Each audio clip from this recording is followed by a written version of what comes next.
como pergunta o Gustavo Corrêa, se vier o Luiz Henrique, ele vai ser o titular. O Marcos Braz e o Bruno Spindel estão na Europa tentando acertar a negociação desse jogador, mas 18 milhões de euros, que é o pedido do Betis, do Real Betis, pelo Luiz Henrique, para mim é um valor muito alto. Não é que ele não valha, mas essa última temporada dele ele perdeu bastante espaço com a camisa do Betis, e o Flamengo tem Bruno Henrique, tem Luiz Araújo e tem também o De La Cruz. O Bruno Henrique joga mais pela esquerda, o Luiz Araújo joga mais pela direita, e por isso deve ser titular, e aí talvez seja esse o motivo da diretoria do Flamengo querer esse Luiz Henrique. Mas para mim, a negociação tem que ser menor do que esse valor. Ele não vale isso tudo. Isso não significa que eu não goste dele. Eu já falei aqui algumas vezes que é um dos jogadores mais interessantes que eu vi jogar nos últimos tempos com a camisa do Fluminense. Tem um porte físico muito bom, um jogador que não cai em qualquer encostão, um chute forte de esquerda, bastante habilidoso, bom no 1 contra 1, mas estava na Europa, teve uma certa oportunidade ali com o Pellegrini na sua primeira temporada, mas acabou perdendo espaço na equipe espanhola. E o que esperar do Flamengo no Campeonato Carioca? Bom, com esse elenco, com esse time que a gente montou, para mim, e eu já trouxe aqui na live, o Flamengo é o favorito à conquista.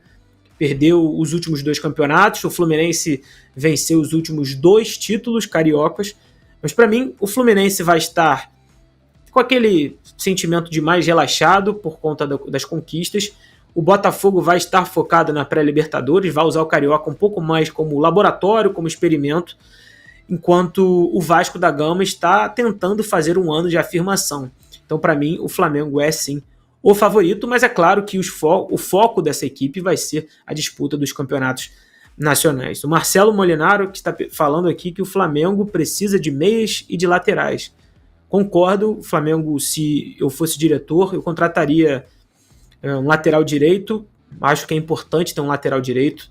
A saída do Mateuzinho não impacta tanto assim, mas independente da saída do Mateuzinho, a contratação de um lateral direito seria de suma importância para a temporada, até porque o Wesley e o Varela também não dão tanta segurança à equipe e ao torcedor como a torcida gostaria.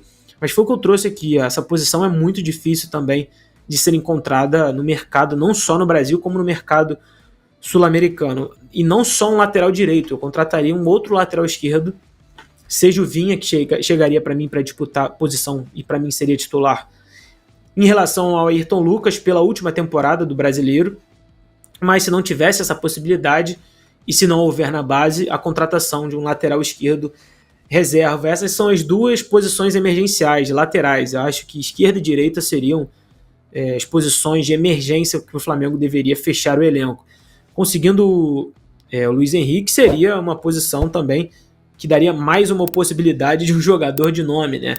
Tendo no banco Bruno Henrique, aí teria Luiz Araújo, teria Gabigol e Alan também. Esse seria o elenco estrelado do Flamengo, mas as posições das laterais são muito mais importantes para o Flamengo se reforçar. E vamos ver como vai se portar essa equipe agora, num ano em que o torcedor está depositando todas as fichas no que está sendo a pré-temporada, que ainda não acabou, do Flamengo, sob o comando do técnico Tite.